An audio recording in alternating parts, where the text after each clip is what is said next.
วัสดีครับคลิปนี้มาล้างตะกันเครื่องชงกาแฟ Nescafe Dolce Gusto กันนะครับตัวนี้อาการก็คือจะมีไฟสีส้มนะครับเกิดขึ้นตรงนี้นะครับบริเวณที่เป็นไฟเตือนตะกัน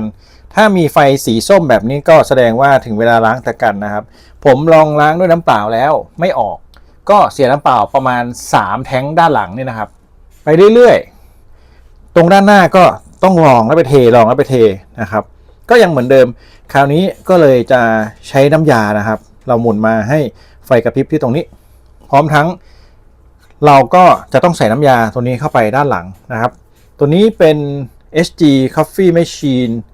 Descaler นะครับก็เขาบอกว่าเป็นน้ำยาที่เป็นกรดซิตริกนะครับมีหลายสูตรนะบางทีเขาก็บอกเป็นกรดมะนาวแต่ผมใช้ตัวนี้แทนนะครับเห็นเขาบอกว่าใช้ดีซึ่งเขาจะมีวิธีผสมนะครับเขาบอกว่าผสมกรดซิตริกตัวนี้ปริมาณ75มิลลิลิตรกับน้ำสะอาด750นะครับแล้วก็ขั้นตอนก็คือใส่เข้าไปในแท้งด้านหลังทิ้งไว้10นาทีนะครับ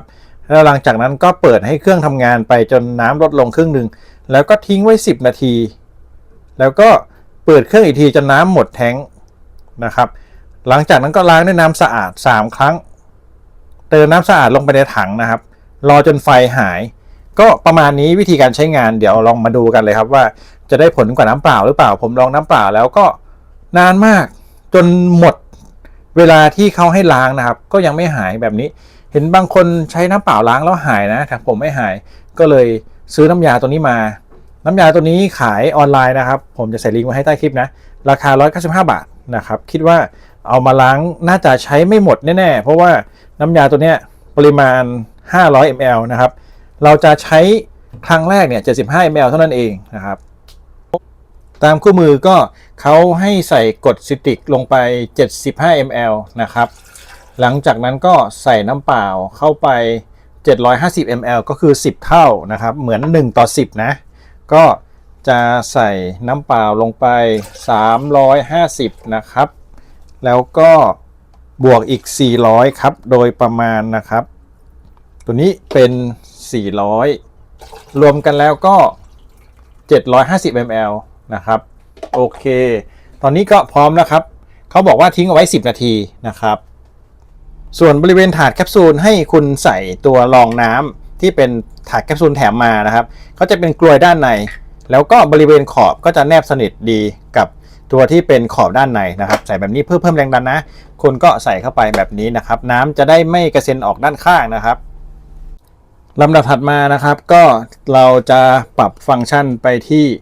ให้ขึ้นกระพริบที่สีส้มนะครับตัวนี้เป็นไฟเตือนว่าตะกันหรือว่าฝุ่นในเครื่องเยอะนะครับเราจะต้องล้างทางเดินน้ำเพื่อเอาตะกันออกผมจะ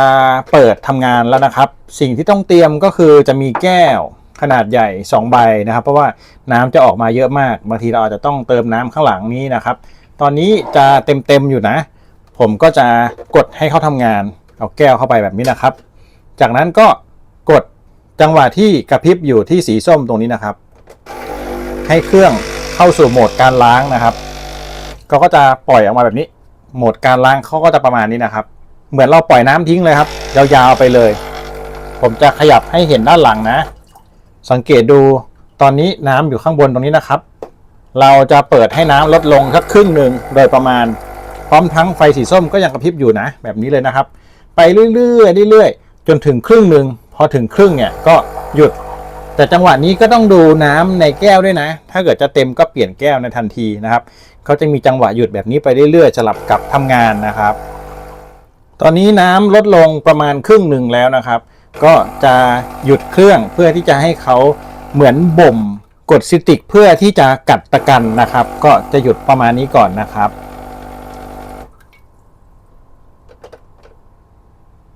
เขาก็จะกระพริบไฟอยู่แบบนี้นะครับเดี๋ยวค่อยมาทำต่อนะครับหลังจากปล่อยทิ้งเอาไว้10นาทีนะครับเราจะเปลี่ยนแก้วนะสลับแก้วแบบนี้เลยง่ายดีนะครับหลังจากนั้นก็เปิดจนสุดนะครับเปิดให้น้ำด้านหลังที่เป็นกรดซิตริกเนี่ยหมดเลยนะครับแล้วค่อยเติมน้ำเปล่าลงไปสัก2 ถึง 3รอบนะ จนกว่าไฟสีเหลืองเขาจะหายนะครับ เดี๋ยวเรามาดูกันว่าไฟสีเหลืองของผมเนี่ยจะหายรอบไหนนะครับเครื่องทำงานมานานมากนะครับนี่ประมาณ15 นาทีแล้วนะครับจนรอบสุดท้ายไฟหายไปหมดเลยแล้วเครื่องยังทำงานอยู่ผมก็เติมน้ำเพิ่มไปเรื่อยๆนะครับสังเกตดูไฟเขียวไม่ขึ้นแล้วนะจะมีแค่ไฟส้มกระพริบนะครับเราก็ไปเรื่อยๆครับลุ้นเอาว่าเขาจะเป็นยังไงโอเคเสร็จแล้วครับใช้เวลาประมาณ20 นาทีนะครับรวมๆนะโดยใช้น้ำขวดละ 1.5 ลิตรขวดแบบนี้เลยนะครับทั้งหมดประมาณนะครับประมาณ4 ขวดราวๆ6 ลิตรกว่าๆนะครับจนตอนเนี้ยถือว่าโอเคเลยกลับมาเป็นไฟสีเขียวเหมือนเดิมไฟที่เป็นไฟตะการหายนะครับเข้าใจว่าเขาคงเป็นรอบนะซึ่งเหมือนกับถูกกำหนดมาว่าใช้ไปถึงระยะหนึ่งแล้วเขาจะสมมุติเหตุการณ์ว่าตะกันขึ้นแล้วถึงเวลาให้คุณล้างตะกันแล้วคุณก็มาเปิดต้มน้ำร้อนทั้งหมดประมาณ6 ลิตรนะครับคร่าวๆนะแล้วถึงเวลาต้มผ่านไป20 นาทีเขาก็กลับเป็นการรีเซ็ตนะครับเข้าใจว่าคงไม่มีระบบดีเทคหรอกว่าตะกันมาเมื่อไหร่แต่เป็นการกำหนดระยะเวลาใช้เท่านี้แก้วหรือเท่านี้วันประมาณนี้นะครับแล้วเขาจะกำหนดให้ถึงรอบของการล้างตะกัน1 ทีเดี๋ยวผมลองใช้ไปเรื่อยๆก่อนพอถึงลูปวนรอบกลับมาเนี่ยถึงเวลาก็จะเป็นไฟสีส้มอีกทีหนึ่งนั่นแหละครับคิดว่านะเพราะว่าผมไม่เชื่อว่าเขาจะมีระบบฉลาดพอที่จะดีเทคตะกันได้นะครับคงเป็นการนับเวลาถอยหลังถึงเวลาก็ไฟส้มขึ้นแล้วเราก็ต้มน้ำแล้วก็รีเซ็ตตัวเองแบบนี้วนลูปแบบนี้มากกว่านะครับก็เอาวิธีคร่าวๆมาประมาณนี้เดี๋ยวถ้าไฟขึ้นอีกทีนึงเนี่ยผมจะลองใส่น้ำเปล่าแล้วก็ล้างแบบนี้ดูว่าเขาจะรีเซ็ตได้ไหมนะครับไม่จำเป็นต้องใช้น้ำยาด้วยซ้ำไปเท่าที่สังเกตดูนะอันนี้คือความรู้สึกผมเองนะแต่บางทีก็โอเคแหละมีน้ำยาก็ใช้น้ำยาไปก่อนนะครับคิดว่าเดี๋ยวมีโอกาสได้ลองเนี่ยจะลองให้ชมว่าไม่ใช้น้ำยาเลยเป็นน้ำเปล่ารีเซ็ตเหมือนกันหรือเปล่านะครับก็ประมาณนี้นะถ้าในมีคำถามก็คอมเมนต์ไว้ได้เลยหรือมีข้อเสนอแนะก็คอมเมนต์เอาไว้คลิปนี้ก็นำเสนอวิธีการล้างตะกันของเครื่อง Dolce Gusto